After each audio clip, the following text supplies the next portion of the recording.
Original. Original.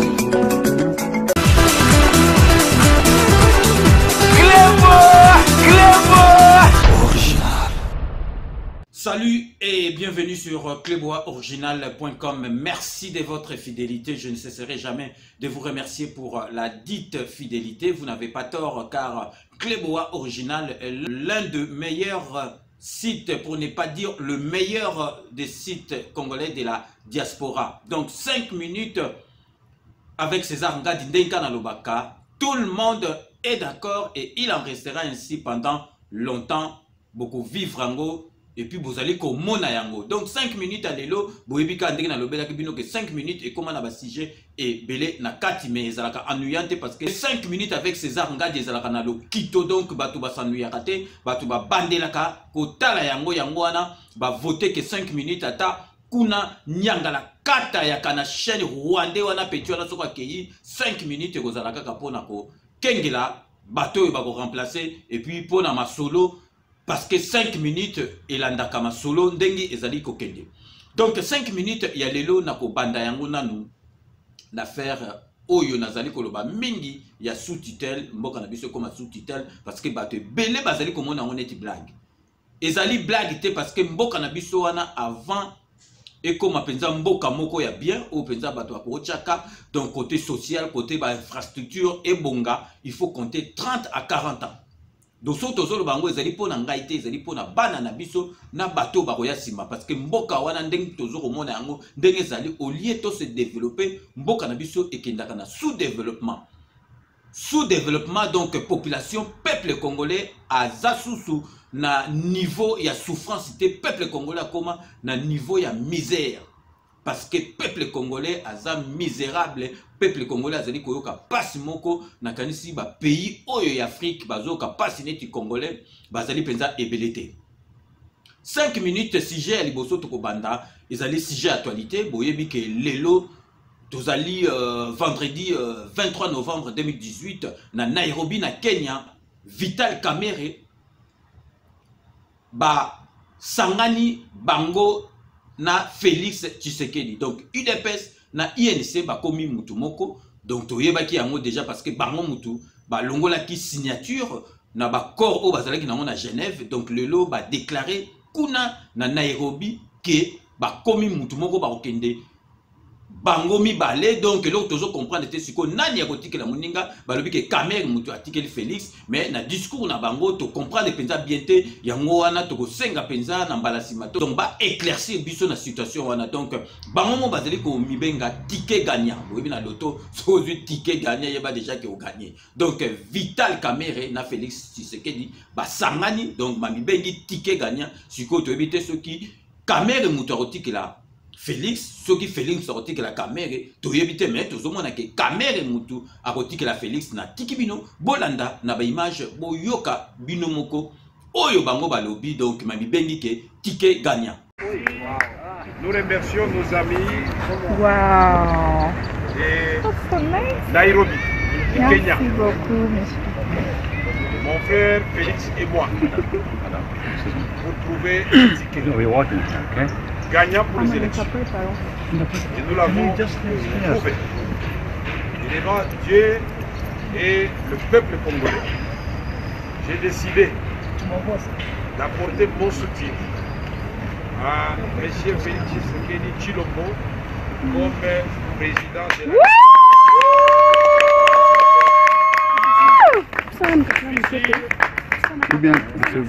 la aptitudes.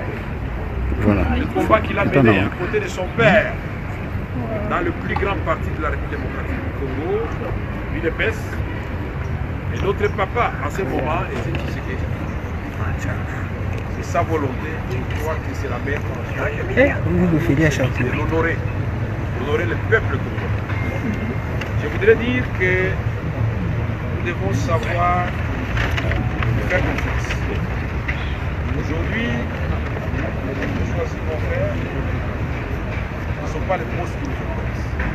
Que le peuple congolais soit libéré. Amen. Amen. Avance. Vraiment. Merci beaucoup. Nous n'avons pas l'obsession du pouvoir. nous en avons la vocation. Si. Parce que nous avons un projet ensemble. Il est français. Pour faire la rupture avec la mauvaise gouvernance dans notre pays. Croyez-moi qu'avec le soutien du peuple congolais, quel que soit l'endroit où je me trouverai, le président de la République, je suis convaincu qu'il y a beaucoup de il vous dira ce qu'il va faire en contrepartie de ce que je vais te dire.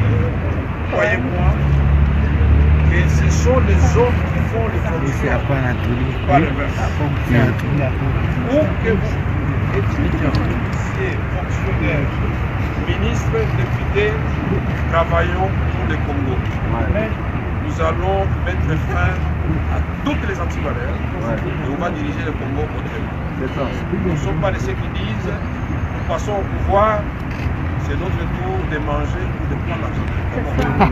Nous avons combattu cela, nous avons poussé par exemple. C'est pourquoi je demande à mes frères et sœurs de la République démocratique du Congo en général, ceux de l'Est en particulier, de me soutenir dans cette décision, c'est-à-dire soutenir mon beau-frère.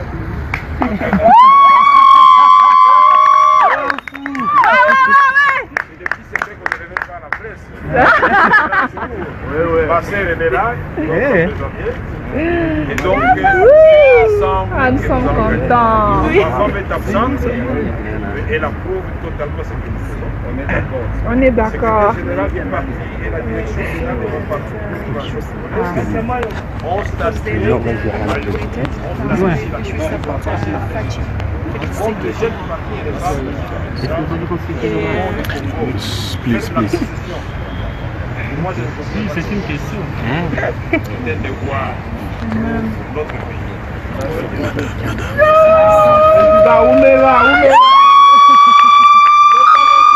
Un moment très fort, mesdames et messieurs. Le président.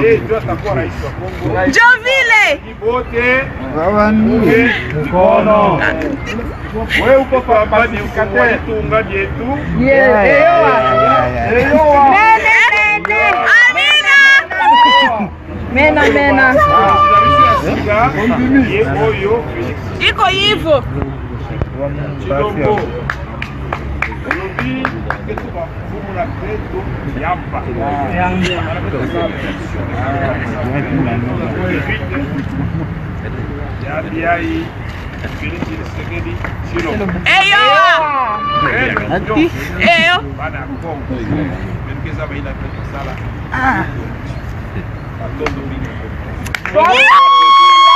Voilà, le président Vital Kamerhe vient de dire un mot. Il vient de prononcer un des plus importants discours, je pense, de toute sa carrière. Et la parole est passée directement au candidat désigné, Félix Tshisekedi Tshilombo. Compatriotes, aujourd'hui, comme l'a dit le président Vital Kamerhe, est un grand jour pour le Congo. C'est vrai que les Congolais, nos compatriotes, vont se poser la question de savoir pourquoi nous avons eu besoin de décider si loin d'eux.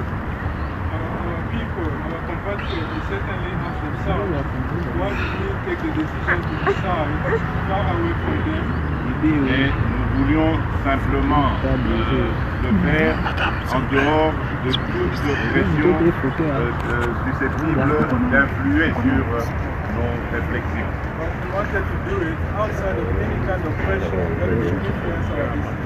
Ça n'a rien à voir avec une influence étrangère quelconque.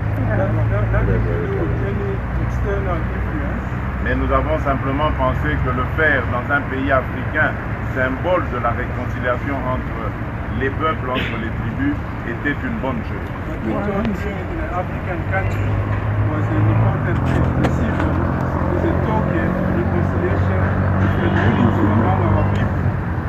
En effet, nous considérons le Kenya, à travers son président de la République, son Excellence,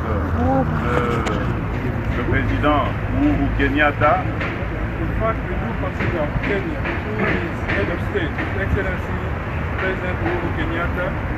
et l'ancien Premier ministre, M. Raila Odinga, nous considérons ce pays comme un véritable exemple de réconciliation entre les peuples. Oui.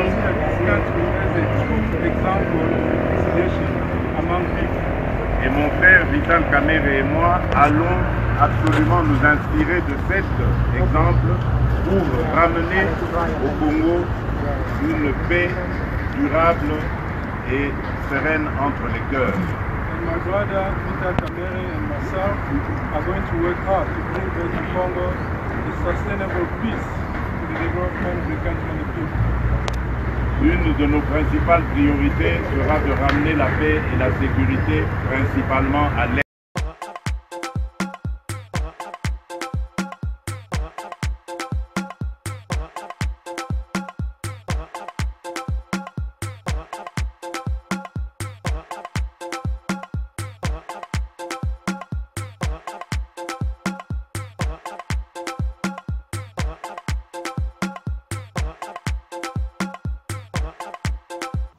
Bino moko boito landa na ba image donc basangani oyo ba salakite na Genève yango na bakei ko sala yango na Nairobi donc na Nairobi kuna na Kenya donc tokotala kaka ndenge opesa biso tozo sepelaka ke pouvoir elongwa kota ba nyangala kata kota ba médiocre côté ya nyangala kata wana petit wana rwandais donc ceux qui pouvoir ekeli na opposition so pouvoir ekeli na opposition donc to permettre que donc opposition et permettre que ba kanga penza nyangala kata wana azoma solo na mbunchu pe na dikosi donc bino moko bomoni donc na kisasa pe à partir avant-hier déjà propagande de bandaki donc ba annoncer que mardi Kamerhe na Félix Barokita na kini donc total kaka ndenge masolo ngo ekopesa parce que elenge koti na politique donc tozali ka ko sambela ke pouvoir ekweya donc opposition ezoyango parce que Félix na Kamerhe mamibengi ticket gagnant donc ticket gagnant basakana kana yango te donc sikoyo to koti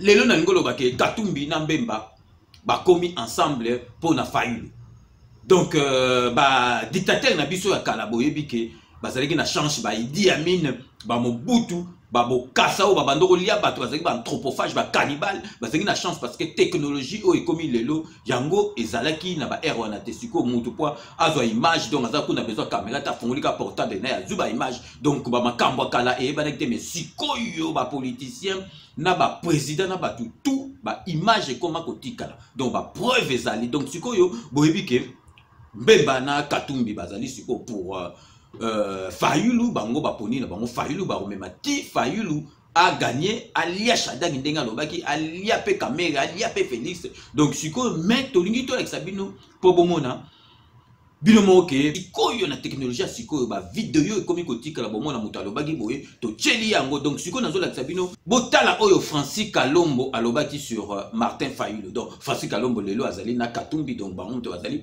pour Katumbi mais bobo yo katango azalaki na majorité Francis Kalombo oyo alobaki na émission moko télévisée concernant Martin Fayulu. On va finalement refermer ce dossier, mais je voudrais quand même que vous disiez un mot parce que ce matin, Martin Fayulu également avec un certain nombre de gens de l'UNC réclamaient la suspension du gouverneur de la province du Sud Kivu après ces événements. L'opposition avec en tête les tonitruants Fayulu réclame finalement la révocation de Marcellin Chisambo, estimant qu'il n'a pas bien encadré la police, qu'il a fait preuve d'une incompétence. Une petite réaction là-dessus quand même. Ben écoutez, je crois que Martin Fayulu, qui est un élu, qui d'abord, il ne faut pas oublier que c'était un élu au niveau de la ville-province de Kinshasa, qu'il était d'ailleurs avec nous en son temps. Parce que Martin Fayulu a fait élire Kimbuta, il a voté toutes les lois qui ont affamé la ville-province de Kinshasa aujourd'hui. Quand il était... Oui, c'est lui qui était patron de l'ECOFIN. Et je l'ai dénoncé en son temps que Mikate Gobunga. Aujourd'hui, on n'a pas de beignets à Kinshasa à cause de Martin Fayulu.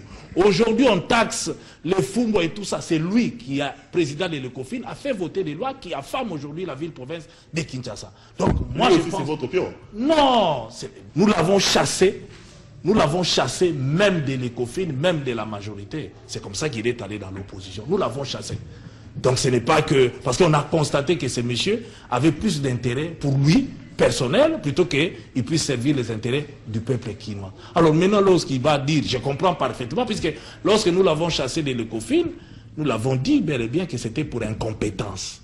Hein? Puisqu'on a compris. Maintenant, quand il dit des choses comme ça, lui, il sait comment on peut faire partir un gouverneur. Il sait par quel mécanisme. Il va demander à qui? Qui demande à ses anciens collègues, au fait, quand il était, il sait quels sont les mécanismes, parce que je crois qu'il maîtrise bien les lois de la République. Donc, ce qu'il fait là, une fois de plus, c'est ce manque de discours, c'est ce manque de stratégie que l'opposition, Martin Fayulu est en train de mettre en place. Mais moi, vous savez, c'est un monsieur que je regarde, des fois, parmi ses déclarations, il me fait marrer. Il me fait marrer puisque je sais déjà que quelqu'un qui était incapable de gérer une station d'essence, je ne sais pas comment il va pouvoir gérer. Et il avait qu'une bouffe à Kinshasa, il s'est tombé en faillite. Tout ce qu'il a touché. Faden House, il a justement, Faden House. Oui, mais je vais vous répondre. Économique, oui, là, c'est quand même un homme d'affaires. Faden House, faut le reconnaître, oui, honorable. Faden House appartient à son épouse et il est loué à $300. Et pour le fraude fiscale, il est poursuivi. Donc, je peux vous faire voir que c'est un monsieur qui n'a jamais rien gagné. D'ailleurs, on m'aurait donné cet espace-là. Vous allez voir comment on pouvait. Il y a des hôtels qui ont vu le jour à côté, hein, et qui aujourd'hui fleurissent et font rentrer beaucoup d'argent, contrairement à ce que lui est en train de gérer. Tout ce qu'il a géré, il les a mal gérés. C'est un mauvais gestionnaire et on ne peut pas aujourd'hui croire à un type comme ça, puisque je vous dis que Friedenhaus que vous parlez là, c'est à sa femme et il le loue. Il loue auprès de son épouse. Tout ça, ce sont des jeux. Voilà quelqu'un qui parle qu'il est patriote, qu'il aime la République démocratique du Congo, mais qui triche. Hein? Alors, c'est un monsieur comme ça où vous allez me le citer pour que je puisse débattre par rapport à lui. Non, ça ne sert absolument à rien. Donc, il faut que les gens se regardent en face. Hein? Lorsqu'ils ont besoin de parler, vous n'allez pas réclamer quelque chose alors que vous ne contribuez même pas à l'État congolais, alors que vous avez des voies et moyens de pouvoir le faire et vous toucher au niveau de fisc. Donc, ce n'est pas du tout normal. Puisque moi, je me rappelle de Martin Fayulu, dans sa gestion de station d'essence ici, incapable, tombé en faillite, qui ne bouffe, tombé en faillite. Même l'hôtel qu'il gère aujourd'hui, vous allez voir combien il fait de bénéfices.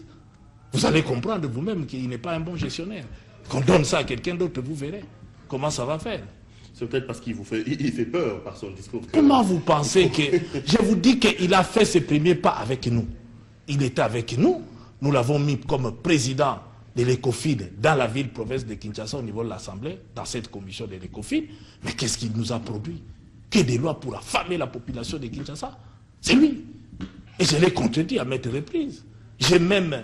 je ne veux même pas rentrer dans ces débats-là. Vous savez, il faut le laisser là où il est. On l'a chassé. C'est tout à fait normal qu'il aille dans l'opposition. Et nous disons que voilà, et l'opposition n'a eu que quelqu'un qui ne représente absolument rien, puisqu'il sera incapable de leur amener la prospérité ou de leur amener au pouvoir tel qu'ils inspirent. Donc ça ne sert absolument à rien. Bino moro bolandi ezali donc mawa na passe na motema donc tozana confiance à mututé donc muto soka bimi ba bimi sele makamu bomo na ka ke tozali ko tourner kaka na batongo kaka donc parce que muto andimaki te ke lelo Shadari ba kokumisa ye na premier ministre aza sikoyo en poste à Outaki na opposition pendant 35 ans donc lelo ba koti na bango na kati ya majorité donc Chibala lelo akoma kokumisa Shadari donc ba kota na bango na majorité donc yango nozomona ke binomo boki bati Martin Fayulu biso to boité eza makambo kala mais oyoki makambo balobi si Martin Fayulu donc binomo boyoki ke donc yem tapese ki ba voix pour Kimbuta gagner parce que vous monnaie Kimbuta quoi ko gagner te na ba vote wana ba sala ikuna mais mutu moko a trahisaki donc mutu a trahisaki na côté et opposition ezali Fayulu boyoki na ba makambo et belé mais total kaka mutu pas changer total kaka Martin Fayulu soki lelo azu pouvoir à rechanger bon monique Martin Fayulu azali opposant oyo député oyo azoki ba mbongo ne tout ya député akeko zongisa na l'état alinga kolia ngote donc ezali batebele basala ka yangote nazali su koleksa bino botala lisusu mikolo oyo ndengi bazali koloba pona Martin Fayulu à part Francis Kalombo boyoka na côté ya majorité ya sikoyo ndenge bazali koloba concernant Martin Fayulu bango kutu bazo regretter babina ndenge ezalaki wana ifale mutu penza zo masolo ezalaki Tshisekedi donc ba comprendre te ndenge choix ekeina Martin Fayulu vote wana sen Martin Fayulu donc Martin Fayulu aza mutu moko déjà ki tu akoki ko gagner te mais boyoka oyo mutu moko ya majorité alobi concernant Martin Fayulu. Qui connaît Fayoulou dans ce pays? Qui? Est-ce que tu as déjà vu une seule personne à la télévision aller soutenir la candidature de Fayoulou? Donnez-moi la date. Qui? Fayoulou. Qui l'a déjà soutenu? Du matin au soir, Emmanuel Ramazan Chadar. Parce que vous payez les frais de diffusion. Papa, wana makamunayo. Mais qu'est-ce qui vous choque justement dans le choix de Fayoulou? La disparition double d'Etienne Tshisekedi. Parce que bon, nous pouvons être la majorité, nous pouvons être à l'opposition, notre pays a quand même une histoire. Même si Tshisekedi allait échouer, mais qu'il pouvait quand même représenter son père. Que son père n'a pas mené cette lutte de 30 ans et tout ça pour rien. Aujourd'hui, Tshisekedi est mort pour rien. Pour rien. C'est triste. C'est ça qui nous choque. Qui connaît Fayoulou ici? Qui? Moi, je l'ai vu seulement à l'Assemblée nationale là-bas. Je ne connaissais pas cette tête-là. Qui va? N'en a pas voté. Où? Non, c'est triste. Je vous dis. Le Kamer est là. Kamer, il a trahi toute la population du Sud Kivu. Honte à lui. Je ne sais même pas, il est d'où? Il est de Bandundu ou de Bakongo? Fayoulou m'a dit quelque chose comme ça. Il est d'où? Nous cotisons notre argent pour faire voter Chadari. 85%. Fayoulou, Ezasoni. Regardez les sondages Bercy. Sondage Bercy qui mettait en tête Bemba. Mais c'est une opposition illogique. Maintenant, celui qui était en tête par les sondages Bercy de cet Américain-là et l'autre ici, Kamitatu, qui n'est même pas membre de la coalition de l'opposition, a donné 36% à Félix. Maintenant, Félix n'est plus. C'est illogique, c'est ridicule pour notre opposition.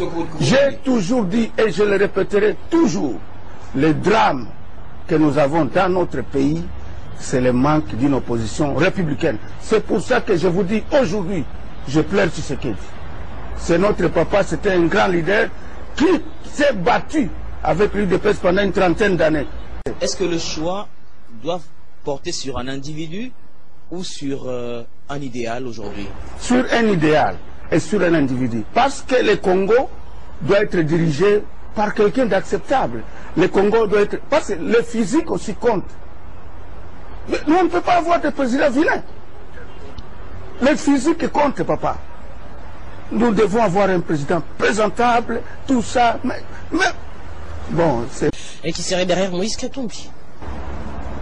Bon, je ne peux plus parler de Moïse Katumbi. Et pourquoi? Parce qu'il ne représente rien. Il n'est ni candidat, il n'est ni congolais. C'est un exilé, je ne sais pas qu'il est quoi. Il est venu en Zambie là-bas, sans visa congolais, Bazong ici. Alors je refuse de parler de Katumbi parce que c'est les remontées pour rien. C'est un zéro pour moi. C'est un petit escroc qui a fait tuer la SNCC à Lubumbashi et partout. Nos familles sont en train de souffrir pour lui. Dans le monde, dans aucun pays, on ne transporte les minéraux dans les camions. Lelo toza vendredi, donc dès le 23 novembre, na été sûr que salamaki lelo bien, lelo na tongo bien lobby, donc ba nyanga la kata oya ba médiocre, donc ba très kende ki réunion na bango ya FCC na bango et pas Rwandais na bango wana na Kingakati, donc na retour vice-premier ministre Oyo ministre des Affaires étrangères chez Okitundu Oboyebi Alexei Mutakala na miso abatuso ezaki na pays mususu mais la démissionna donc chez Okitundu na retour na niveau c'est le cortège na ye ezuma solo accident moko munene mais toza okamwa ke batu wana bakufaka te donc botala kaka ba policier na ndenge ba kuyi ndenge bazuma solo donc ba witaki kuna na Kingakati pona ba réunion na bango ya médiocre que na retour donc cortège na bango ezuma pepa na nzela donc parce que ils ont ça la biso to regretter que yemo chez Okitundu fala kufa sur place attaque kanambe place la naye akufa mais botala bino mona ba image ndenge ba soda ba lali ma kale ba la musa bango donc bazana ba vertige na mutu.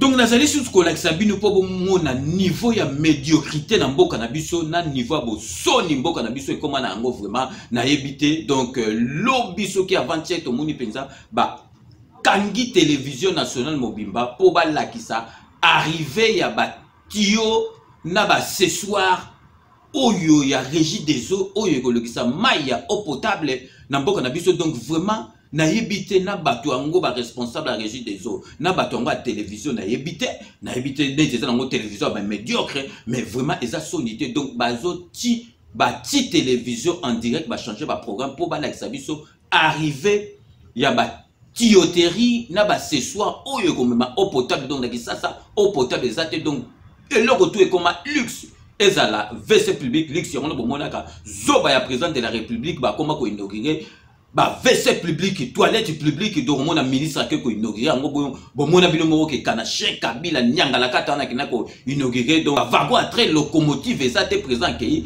à côté na kati parce que yé a koma ko découvrir biloko tout ya bien kaka na mboka na biso parce que yé moko déjà za mu senza zo des toilettes na ba toilette oyo ya mabulu ya mono zo mona ke donc na ba toilette publique ba koma ko no bota la penza régie des eaux boyebike ezali société au privé oyo qui par makamba mai donc ba yé ko livrer bango na ba conteneur ba tuyau o na kini ba bengi tuyau ba tuyau donc tuyauterie o ba kosala banzela po mai eleka botala ndingi ba yiko inaugurer ngo bazo tala penza banini mais na comprendre ye kana me nyangala kato ne fallait pas yati ayete pona nini donc botala ndingi bino mo bozo mona ke bazali ko lakisa penza ke bazo tala ba tuyau mais siko il fallait pas kota pe na kati ba lakisa ke ndingi mai ezoleka pour comprendre que mboka na biso wana eloko tout et comme luxe donc internet luxe donc voiture luxe tala siko donc luxe yo surtout luxe botala tuyau ya mai donc tuyau ya mai ba ti penza en direct bazo lakisa ba ke mukili mobimba ezotala yango mais soni penza na pasi na motema donc kana chaîne nyangala kata oyo penza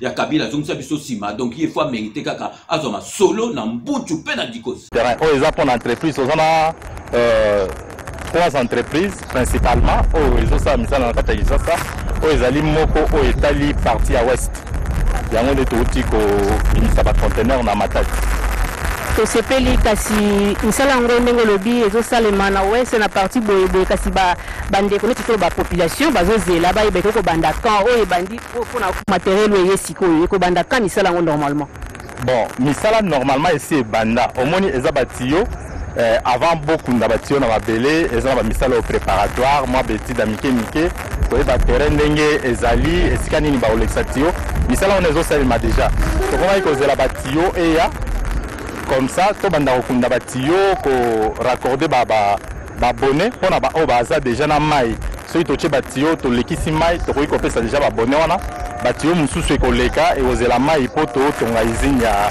110 000 mètres cubes na site na biso ya zone na kota Kanchachi mai wana pe tango ezoya d'ici maximum 24 mois mai wana déjà kozala photo si ça problème ya mai na côté ya ouest bon mai yango o to kotonga pona eza usine face à liboso 110 000 mètres cubes face à mibale sur kozala 110 000 mètres cubes face à 110 000 mètres cubes soit total il y a 310 000 mètres cubes par jour pour te reproduire na est on a donc parti pardon na l'ouest parti moyo otikala na lo la régie des eaux pia wale wengine wajumbe wa serikali ya nchi ya Jamhuri ya Demokrasia ya Kongo wamekuja mbele ya container moja ili kuangalia vyombo vya kazi ambavyo vitaweza kutoa maji safi katika mji wa Kinshasa.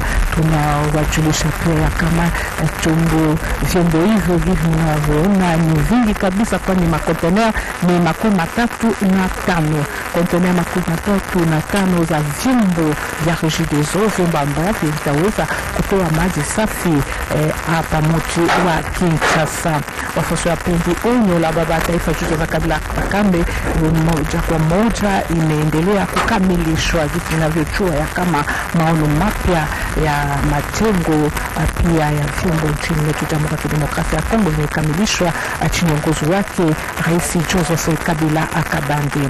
Donc bino mo boito landa vraiment mawana pasi na motema bozomo na penza ba PDG na conseil d'administration na ba directeur na habité bobi que Régie des Eaux akala na kasi zalaki PDG zalaki vient na biso vie chongo donc yo devait vie chongo ko yana makambo to bateau na bozota na ba PDG ngo ndenge bazali na ndenge tina te donc ba tio on a ça ba bengi tio ba ye penza ba ti penza TV en direct donc mukili mobimbezo monake donc ba yeko la kesa biso tuyauterie na ba accessoire nango ndengi ba koleki donc vraiment congolais na ebité ndenge nini tozonga sima boye donc botala bino moko na lakisaki bino mikolelekaki na lakisaki bino une partie ya ba photo ya ba prochain honorable député parce que musala mususu ezate na mboka na biso mututu alingi ba benga honorable donc bino moko botala suite ya ba photo mususu ya ba prochain député mboka na biso bino mo botala ba photo oyo bandeli botala bilonga bato baza ba rwandais donc bozo na penza ba rwandais ba koti ebele donc musala pe ba ezasunte ba rwandais botala bilonga ata bato est ngo baza un peu preneti ba rwandais mais non ba o penza bazali ba rwandais na kombo na bilongi botala bilongi ya ba prochain député na biso honorable bino mo botala penza ke mboka na biso vraiment toza pas na mawa ba tranger ba koti na niveau nyoso botala na bileli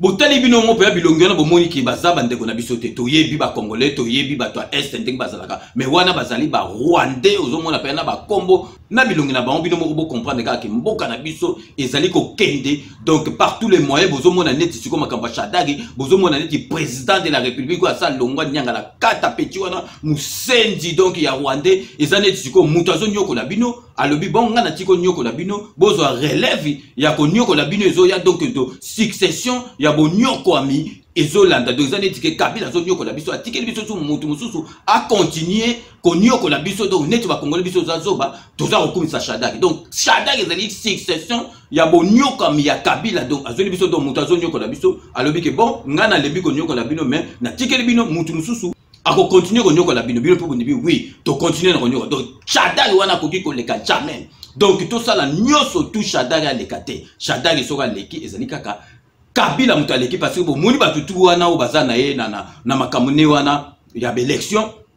na staff ne wana bazaka ka batu ya pouvoir donc soko moni de Shadari aleki to se retrouver sous mende ozaka porte-parole to retrouver ka batu wana parce que ozaka ka batu wana Shadari azali na ye na batute donc vraiment peuple congolais to sala tout barrer route na Shadari wana donc parce que l'élection to ko éviter en souté l'élection salama mais faut ma solo salama donc mutu so aleki après to mbrengue donc nyanga la kata petu wana rwandais ba kangaye penza azwa ma solo donc lelo na zini ko la sabino ke congolais to koma vraiment peuple moko bazo sakana na biso partout eza na Angola eza na Congo eza na mboka nyoso tout congolais to zonga sima ok congolais kala na 1974 temps biso to salaki to benseke Ali Foreman wana donc télévision en couleur na Afrique noire biso bato liboso donc surtout là ici ba image à poto donc Congo Brazzaville alors ça après 3 semaines donc lelo na Congo Brazzaville ba komi ko sakana biso ba si ba sakana biso nyoso to nezali faute ya kanachin président moko sans impact sans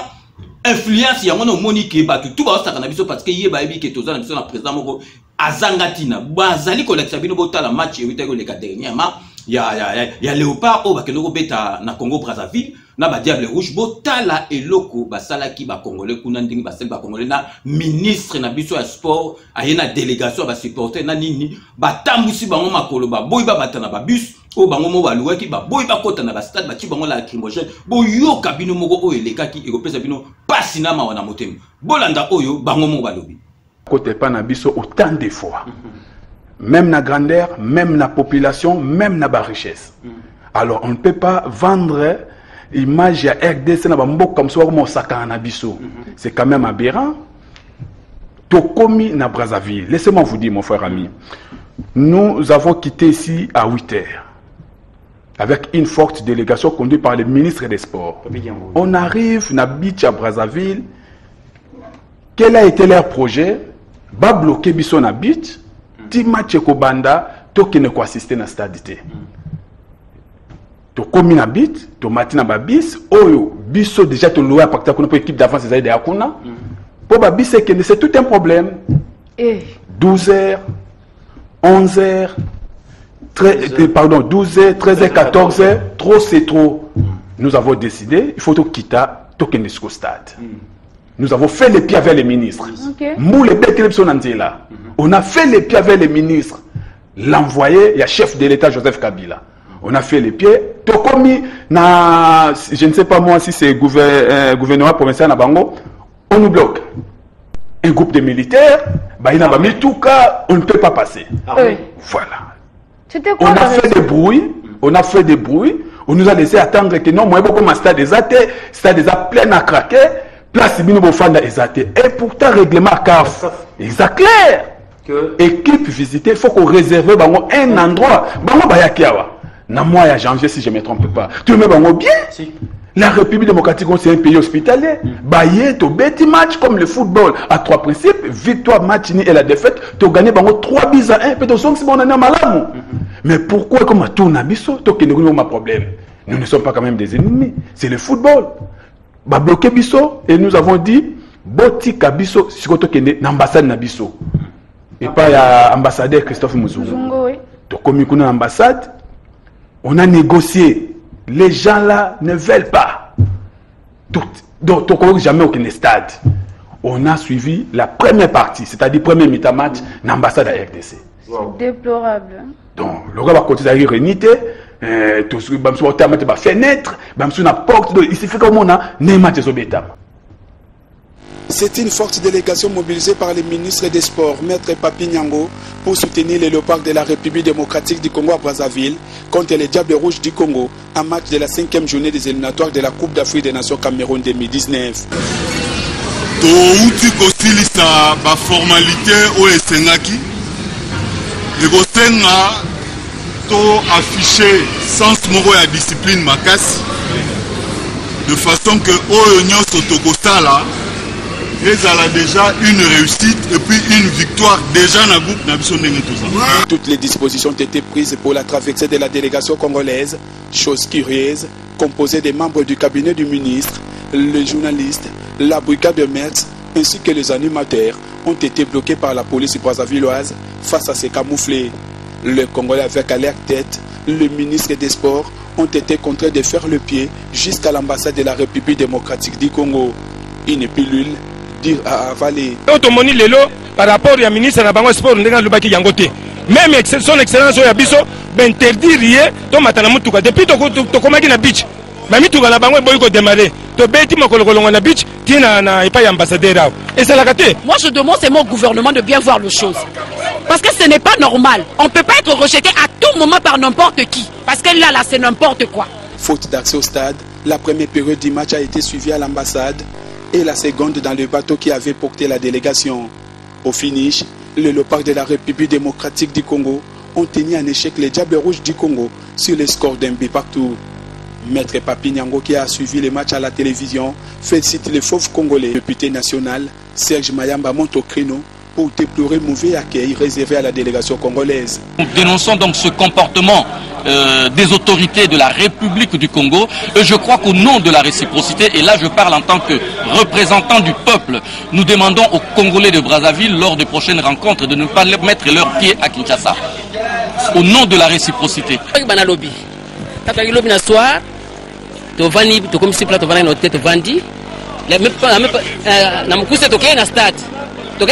On a compris qu'il y avait un problème déjà pour les journalistes. Na Tongo, Tolamuki. Allons d'abord à l'ambassade. Il fallait voir l'ambassadeur à Tchak et l'ambassadeur congolais. Moulongo est qu'il a déposé dans le stade. Mais dans le stade, c'était, on dirait que on a des boulots parce que mon taco soit vraiment dans le stade à Zate. N'dengo on va zongiawa, ça dit pas dans le stade pour les bandas. Et puis, il y a avant des bandas, Natala comment va le parler parce qu'il y a peut-être au côté ensemble là-bas. Donc, il y a une entrée principale, n'a pas de côté. Je ne sais pas si parce que faut la belé, baluki, baken entrée moussous. Mais entre temps, gaz et belé dans les bandas, je sais pas pour les raisons. Est-ce fou, il y a 8 raisons.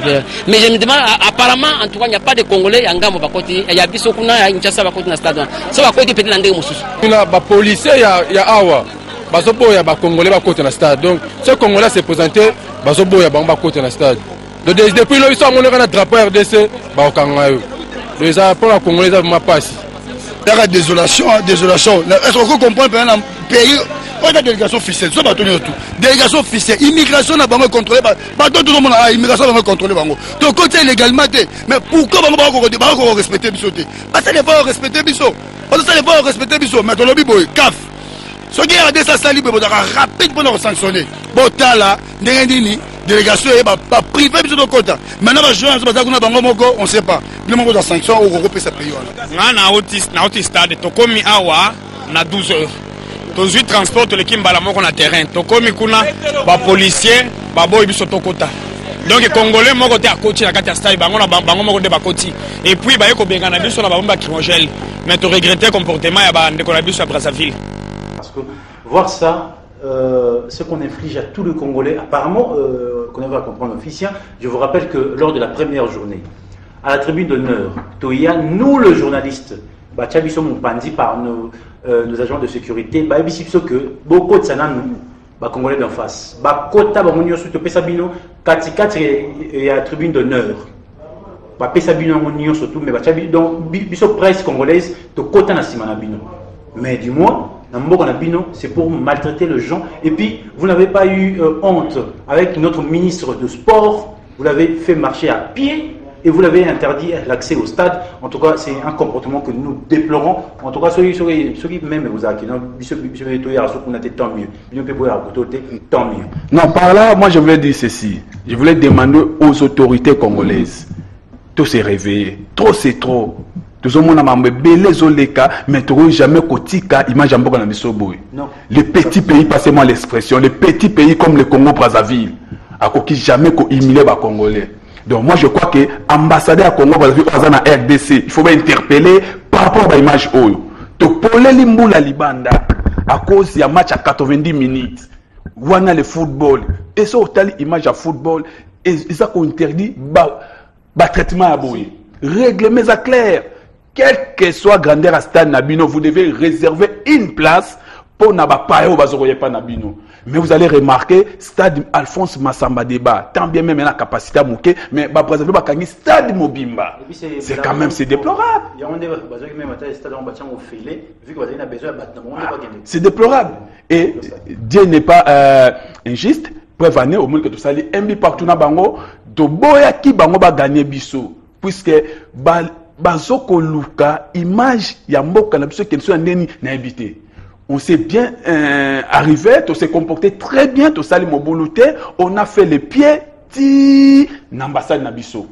On a essayé quand même de négocier ndeko stade ba boy et to zongi ti na bit, to zu avion batam so malembe ti ndeko to zongi na mboka na biso. Donc to zo senga na CAF. Et nous allons croire que nous avons aussi notre président et la fédération, Costo Magaza, membre à CAF. Il était au stade, ben Majabo, il faut qu'il même tine à niveau CAF. Pour si c'était la RDC, l'obis Simalo Mona, bah sanctionner. Mais c'est que le Congo Brazzaville a fait. Là, je parle seulement des à côté du match. Mais si vous regardez aussi le match d'une manière générale, arbitrage aussi avait des problèmes. Je ne sais pas, parce que c'est la République démocratique du Congo. Donc, faute d'état, donc je crois que ils ont belé photo, mais quand même, qu'on arrangé dans Mboka Nabiso, Nazo ko bete sous c'était ambassadeur ya Congo Brazzaville, na RDC. Il faut interpeller, ndenge ba interpeller qui ambassadeur ya Angola par rapport à Seigneur Monsieur Zoroleka. Nakanisi Bolandi vraiment peuple ni nango ba Congo Nyoko Nabiso na ba Congo Brazzaville. Ba Congo Nyoko Nabiso partout bota la pensa donc ezale loko moko ya CAF. CAF est officiel ndenge bango balobi ke soki match zobeta ma place batu oyo ba visiteur ba ozana place mais botala bis ba louer ba boy ba donc batali kutu match te ba yoko tala match na ambassade batali on est na ministre na biso ba ministre un peu zo mona ke baza ba ministre moko ba médiocre ministre mobimba zo tambola na ba supporter à côté même pas match donc atali match na libanda neti ngembo na ambassade donc ils allaient penser maona meten onyo surtout izaka ka faute ya kanache nyanga la kata kabila rwandais wana oke soke zali pena era mobutu mbe biso tout on ko se retrouver lobby nango na stade du 20 mai nye mobutu abite bino bo sakana biso ngo mobutu lobby mola président ya Congo Brazzaville ngo 400.5 ba pardon mais neti biso to na biso na rwandais nyanga la kata président moko sans influence ya ono bomonike et ko leka na ka boy parce que il est na ka boy partout ba nyoko na biso ba ça à côté la biso parce que il a rien à foutre na biso azali na rwandais. Donc na era mobutu na lobaki ngoromona donc masolo ingoza la ndenge mususu. Donc nazali sous collecte sabino botala ba candidature eze belé de pas ba musu ba osana bango kutu ata propagande te donc bango ba koleka na bango bala moko nazo la sabino ba photo botala bana ya Chibala bazali ba candidat il y a députation, donc honorable bango déjà, donc n'était pas bango tricherie. Beaucoup mon abilongo, beaucoup tel temps bango. Publier ba résultat na seni au moment que bango bagoleka.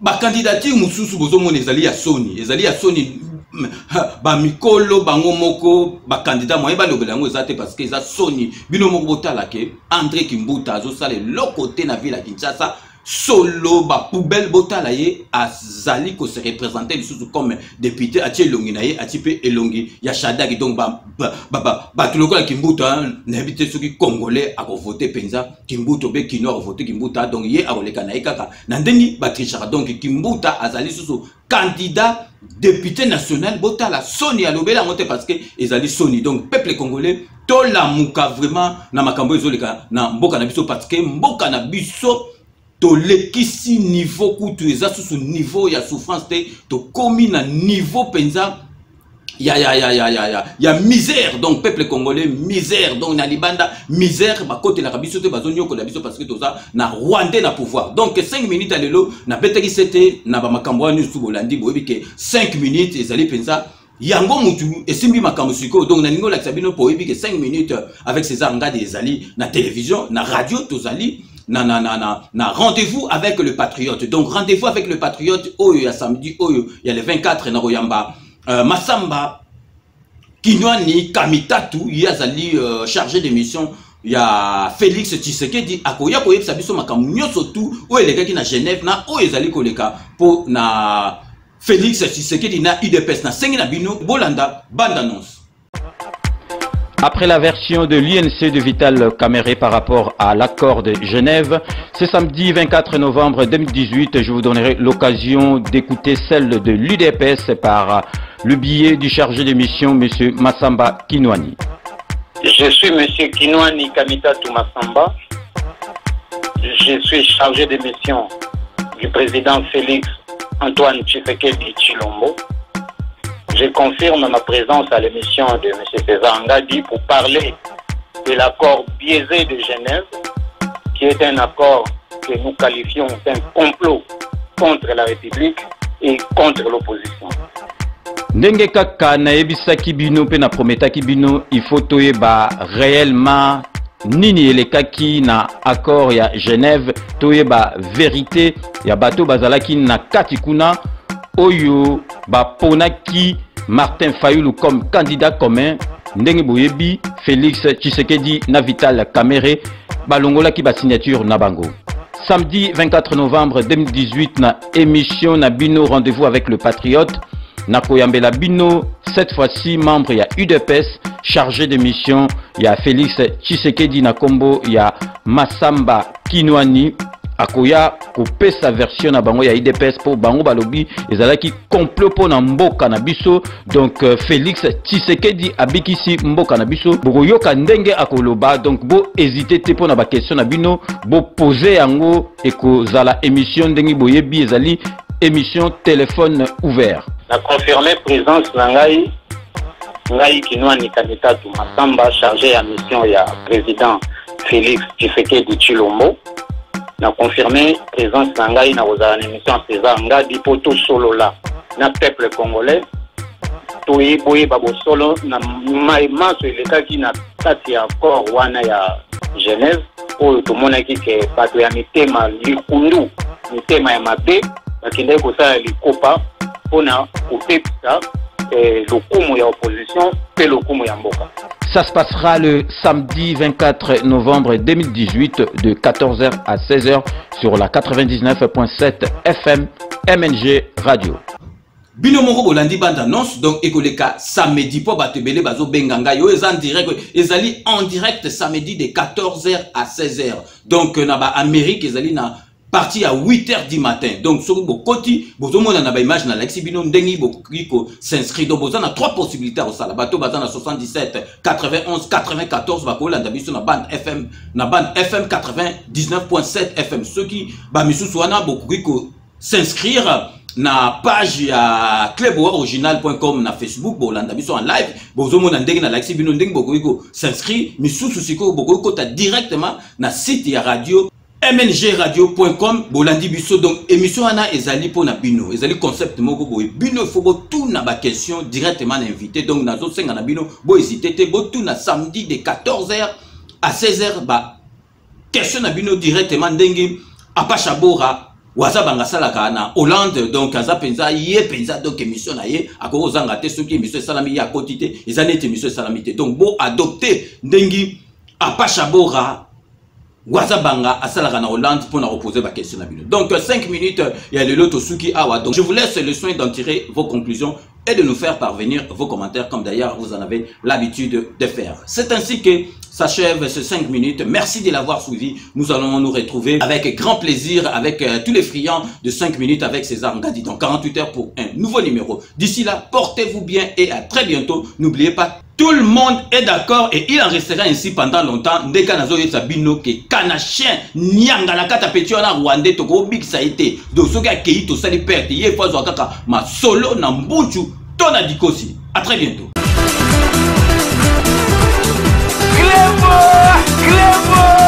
Original.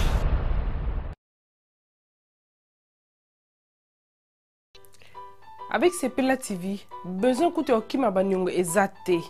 Pour pas na biso nyongo ezala raté. Ça peut faire 1 mois que foutite, fouta 15 livres na autopélicio. Ça peut faire 6 mois que foutite, fouta 15 livres na autopélicio. Même plus de 1 an, ça c'est plus de 1 an non foutate au kanisi kozala nyonga makasi. Komi tungsate maman, komi tungsate papa.